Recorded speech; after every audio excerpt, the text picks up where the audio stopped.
Hola a todos, alumnos del grupo de multimedia del viernes en la noche. Voy a explicarles cómo elaborar el trabajo que deben presentar el viernes 24. Como les he puesto en el correo y en el grupo de WhatsApp, no vamos a vernos este viernes 17. El motivo, tengo la presentación de los exámenes de la maestría que estoy estudiando. Entonces, estoy aquí en la página de la asignatura multimediauniminuto.blogspot.com. Voy a venir hasta acá, a entradas antiguas, o también podría hacerlo ingresando en esta parte de acá,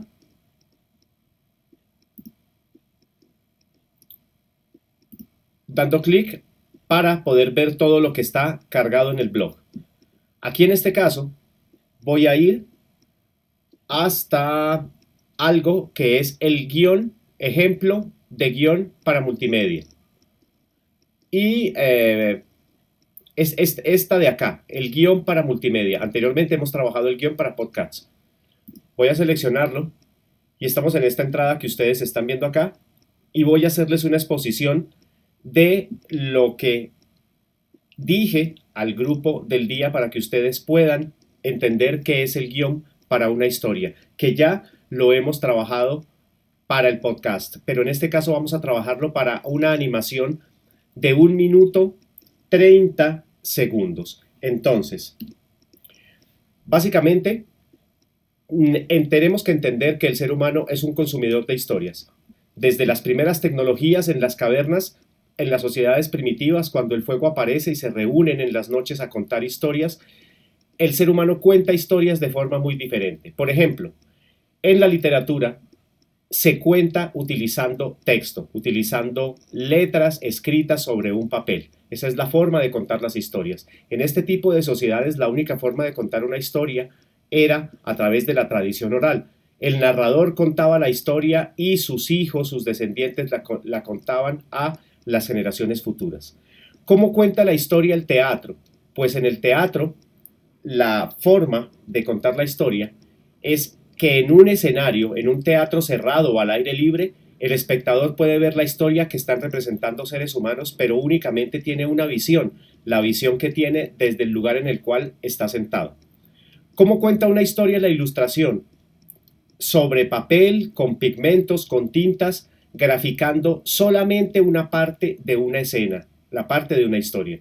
¿Cómo cuenta la historia la fotografía? Pues es un proceso fotoquímico con el cual yo capturo un momento, pero básicamente es una imagen estática, al igual que la ilustración. ¿Cómo cuenta una historia el cine?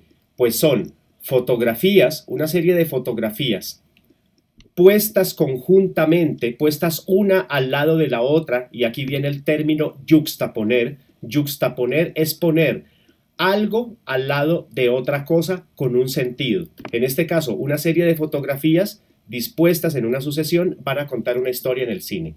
¿Cómo cuenta una historia el cómic?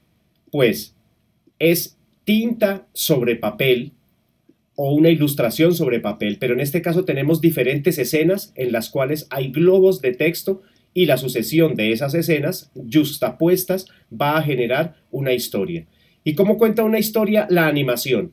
Pues la historia es contada mediante la sucesión de planos, la sucesión de escenas. Entonces, básicamente, esa es la forma de contar una historia en los diferentes formatos. Avancemos acá, en esta segunda diapositiva, y esta frase es clave. El guión es y seguirá siendo la pieza clave para el éxito de cualquier narración audiovisual. Ustedes se han dado cuenta con el trabajo del podcast que hemos desarrollado que sin un guión inicial yo no puedo pretender contar una historia. Aquí hay que entender conceptos como los personajes de esa historia. Existen personajes principales, secundarios y personajes de reparto. En este caso, los personajes principales son el protagonista y el antagonista. En el caso de Harry Potter, será Harry y Lord Voldemort como en su papel de antagonista, en el papel del villano que le impide o que le va a impedir o tratar de impedir a Harry lograr su objetivo, su cometido. Esos son los personajes principales de una historia. Los personajes secundarios, en este caso remitiéndonos a Harry Potter, pues serán los amigos de Harry, Ron y Hermione. En las otras historias que ustedes han visto, pues ya podrán entender cuáles son los personajes principales y cuáles son los personajes secundarios. Y los personajes de reparto son personajes que en un momento dado en una película pueden tener diálogo o no. Por ejemplo, si sale una señora en una estación de tren y le pregunta a Harry ¿qué hora es? Ese es un personaje de reparto con diálogo. Pero si sale otra señora con un bebé en brazos y simplemente pasa por la escena, ese será un personaje de reparto sin diálogo en este caso. Sin conflicto no hay historia. Esto es clave y sobre todo ustedes lo sintieron cuando presentaron argumentos para el guión del podcast que no tenían conflicto, que eran muy planos, que eran historias muy comunes y que no permitían generar el suficiente interés en el espectador. Y aquí, entre más conflicto haya, más interés voy a despertar en el espectador, en este caso de la historia. El conflicto es la lucha de fuerzas entre un personaje que tiene un objetivo y los obstáculos que surgen en el camino y le impiden o frenan su cometido. Es claro acá, es decir, en este caso el conflicto entre estos dos personajes va a ser lo que desarrolle toda la historia de Harry Potter y desarrolle todos los 7 u 8 libros que se han escrito y posteriormente todas las películas que se hicieron alrededor del concepto de Harry Potter. Para esto hay que desarrollar un argumento. Estamos hablando del tema de la producción. En este caso ustedes pueden trabajar para esta animación de 1 minuto 30 que les propongo el mismo argumento que han desarrollado para el podcast o generar un nuevo argumento. ¿Cómo generar un tema o un argumento interesantes? Primero que todo, hay 3 posibles opciones. La primera, alcanzar un objetivo, es decir, llegar a cierto sitio. En el caso de las películas de zombies, lograr que los zombies no se coman a los personajes, llegar hasta un sitio seguro, eso es alcanzar un objetivo. Resolución de un problema. Hay películas o series de televisión que tratan de la resolución de un problema.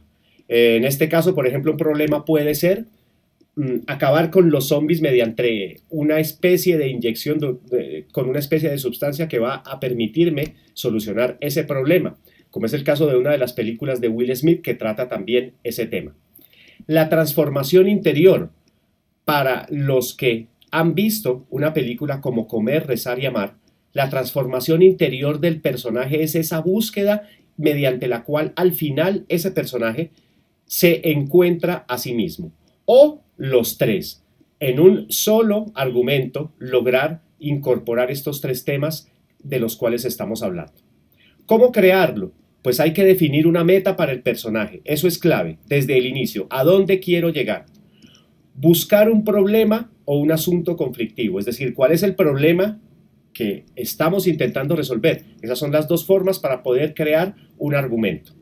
Estamos hablando acá, y la imagen que está en la diapositiva es la imagen de una telaraña. Estamos hablando acá de una trama, de una telaraña y de las subtramas. El tema inicial, en este caso, poder resolver el conflicto, alcanzar un objetivo, en el caso de Harry Potter, es claro, es la lucha entre el bien y el mal, el bien representado por Harry Potter y el mal representado por Lord Voldemort. Esa es la trama principal de toda la historia de Harry Potter. Las otras subtramas serán historias aledañas a esa historia principal que la van a ayudar a resolverse y a presentar un mayor interés para el espectador. En el caso de 1 minuto y medio, tal vez no alcancemos a generar subtramas aledañas, pero el concepto es interesante y si alguien lo quiere desarrollar, pues ahí está.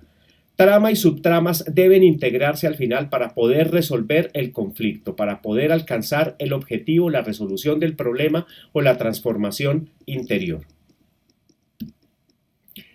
Tenemos que hablar de los 3 actos que tiene una producción audiovisual. Y este concepto viene desde la filosofía aristotélica, Aristóteles en el teatro griego, y recuerden el video que les pasé del nacimiento del teatro griego, plantea ya esto, es decir, una obra audiovisual, en este caso pues para el teatro, pero se sigue aplicando para cine, animación, en fin, cualquier tipo de realización audiovisual.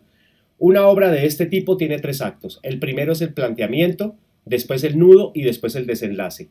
Hay puntos de giro que permiten que esta historia se desarrolle completamente. Y vamos a ver qué es eso. Es decir, cuando termina el planteamiento, se habla que hay un punto de giro que permite que arranque el nudo y después otro punto de giro que permite que arranque el desenlace. ¿Qué es el planteamiento ahora sí? Es situar la historia, introducir los personajes, presentarlos y poner las bases del problema. No puede ser tan extenso o el espectador sentirá lentitud en la narración. Aquí existe el primer punto de giro. Entonces, después de que se plantea todo el problema, surge el primer punto de giro. En la historia de Harry Potter se presentan los personajes, se habla que Harry es un mago, pero que vive con una familia de muggles, pero se genera el punto de giro cuando él va por primera vez al zoológico con la familia adoptiva y se dan cuenta que puede hablar con la serpiente, se dan cuenta que algo extraño está sucediendo. Ese es el primer punto de giro en donde acaba el planteamiento y arrancan a desarrollarse la historia.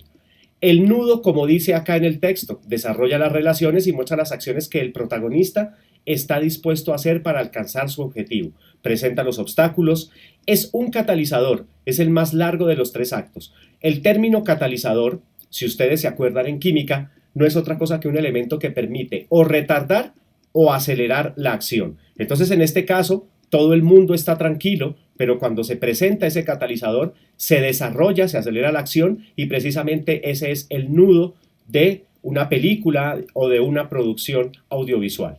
Puede ser el más largo, de hecho es el más largo de los 3 actos.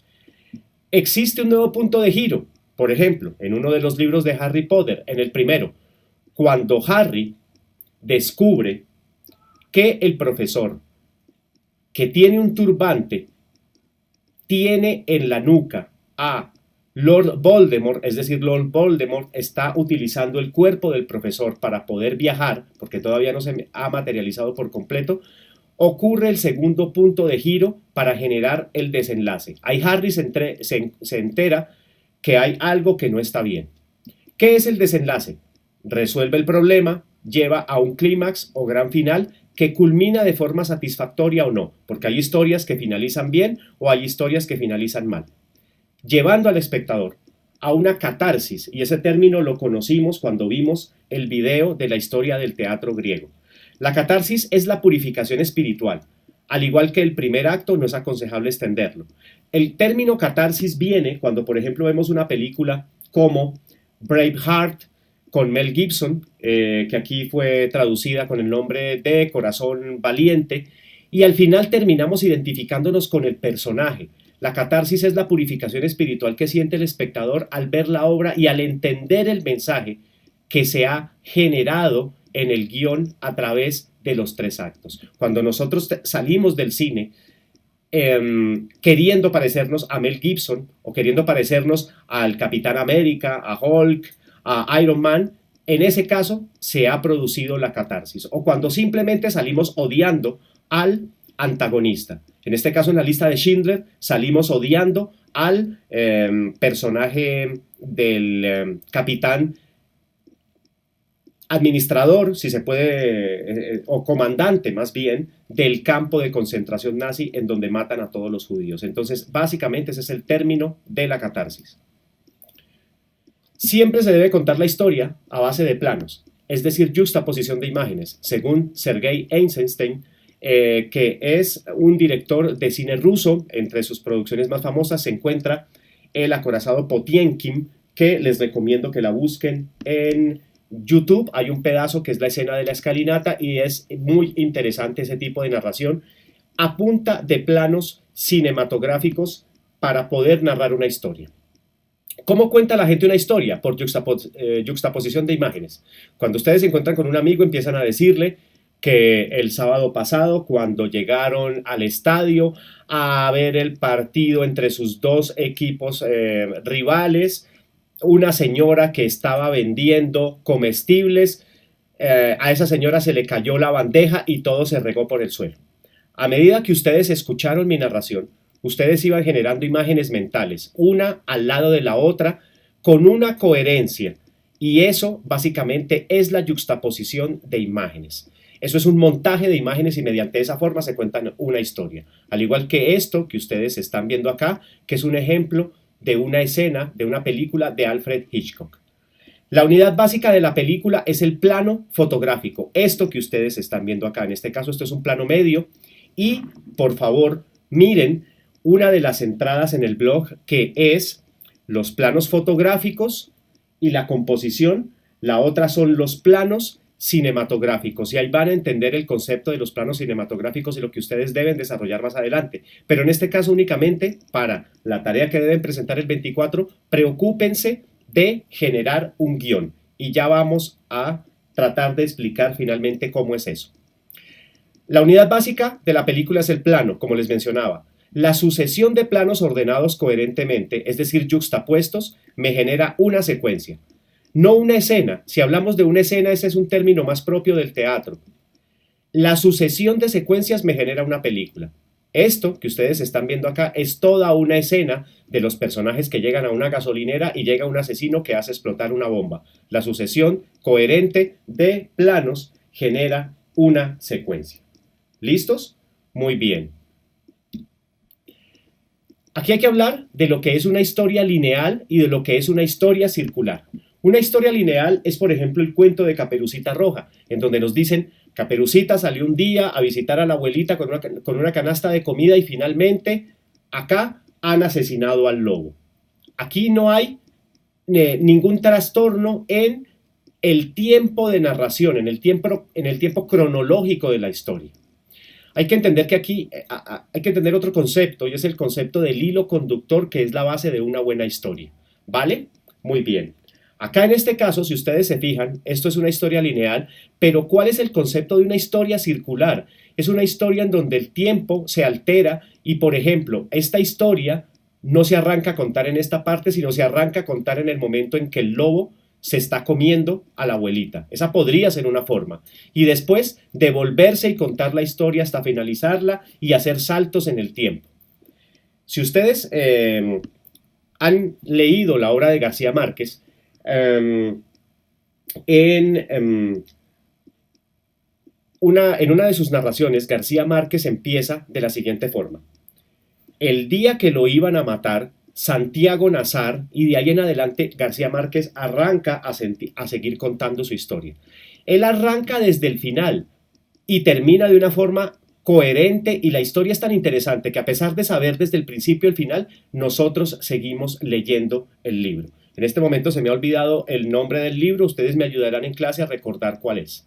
Aquí es muy importante recurrir a estas dos figuras literarias o cinematográficas, que son el flashback, y estamos hablando de los recuerdos del personaje, y estamos hablando del flash forward, es decir, de secuencias o de situaciones que el personaje se imagina en el futuro.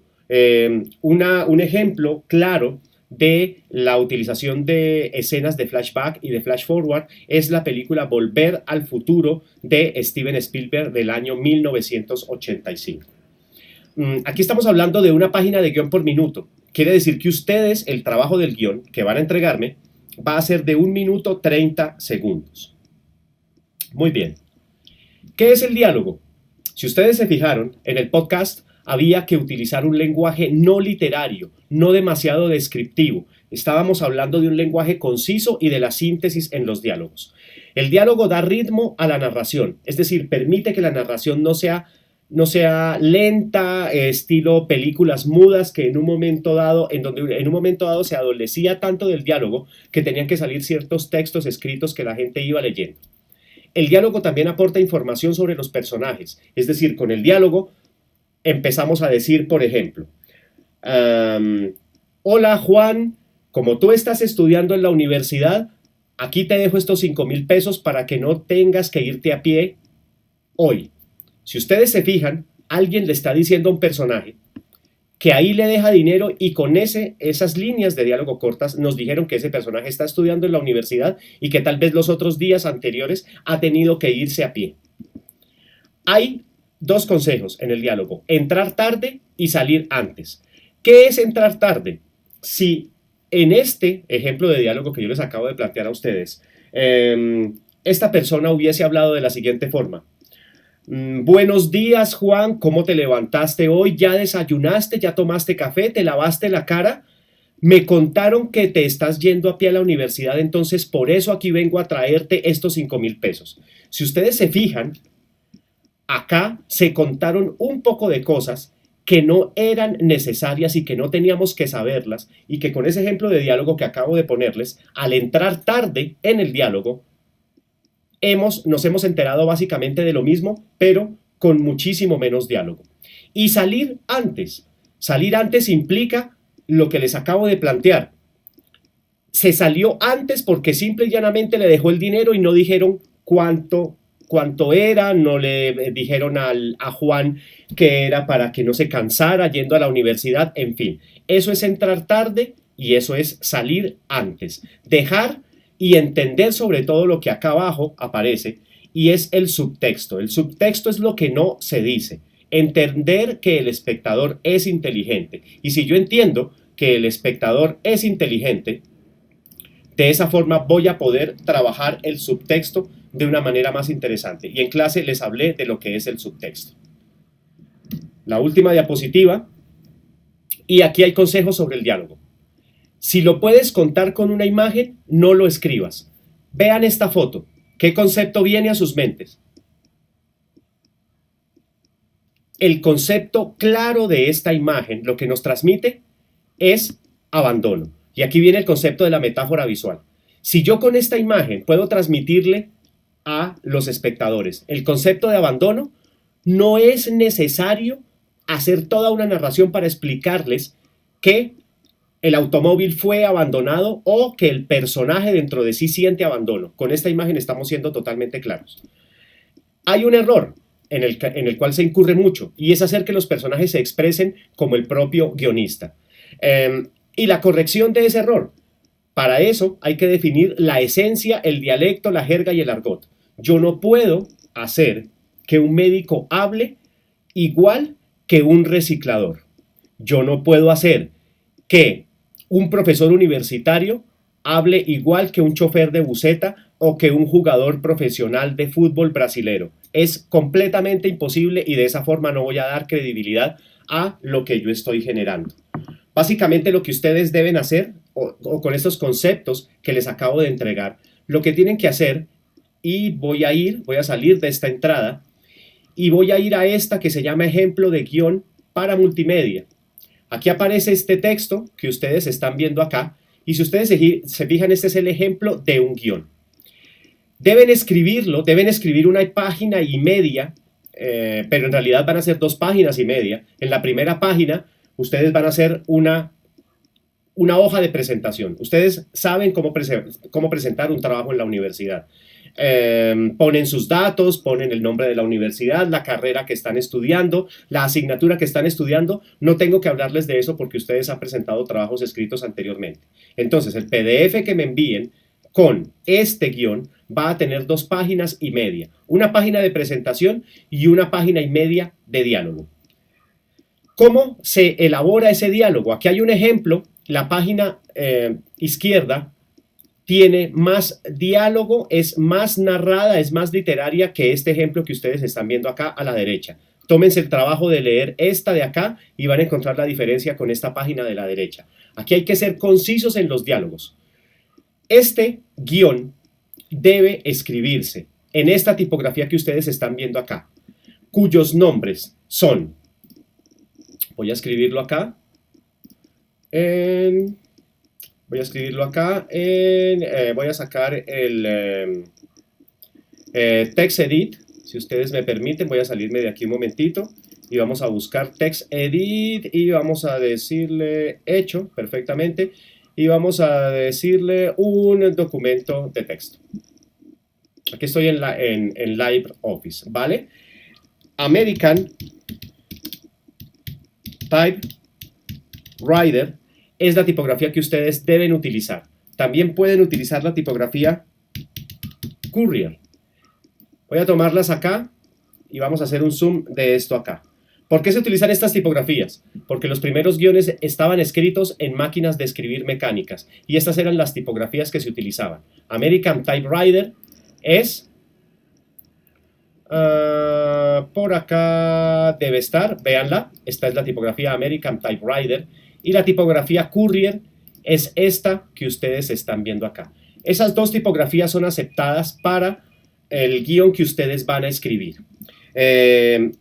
Cualquiera de esas, 12 puntos, ¿vale? Y aquí en estilos, o en donde pueden hacer esto también en InDesign o en Word, ustedes van a encontrarse con que el interlineado de esta, o el espaciado de esto que ustedes están viendo acá, aquí en Format, Spacing, el espaciado es de 1.5, ¿vale? De esta forma debe escribirse el guión. American Typewriter o letra Courier en 12 puntos de 1.5 de interlineal. ¿Listos? Devolvámonos acá. Perfecto. Si ustedes se fijan, de lado a lado se escribe justificado sin partir palabras de lado a lado. La justificación irá, en este caso, a la izquierda, sin utilizar partición de palabras, partición de sílabas. Ustedes van a escribir la descripción de la historia. Fíjense en esto que aparece acá como ejemplo. El personaje, cuando aparece por primera vez, cuando es nombrado por primera vez en el guión, se escribe completamente en mayúsculas. De ahí en adelante, si ustedes se fijan, Doña Petunia, la primera vez que aparece acá, se escribe completamente en mayúsculas. Y acá abajo ya empieza a aparecer, pero en minúsculas. Ahora, ustedes en un momento dado tal vez no tendrían que utilizar nombres de personajes. Hay guiones de los cuales escuchamos en el podcast que nombran al personaje, es decir, María o Pedro o Juan en un momento dado. Pero si ustedes simplemente utilizan niño 1, niño 2 o algún argumento que me acuerdo, algún guión que utilizaba un partido de fútbol, entonces era el gordo y el flaco, entonces aquí aparecerán nombrados de esta forma. Cuando el personaje tiene diálogo, lo justifican al centro. En mayúsculas se escribe Don Jacinto o el gordo o el flaco o niño 1 o mamá o papá.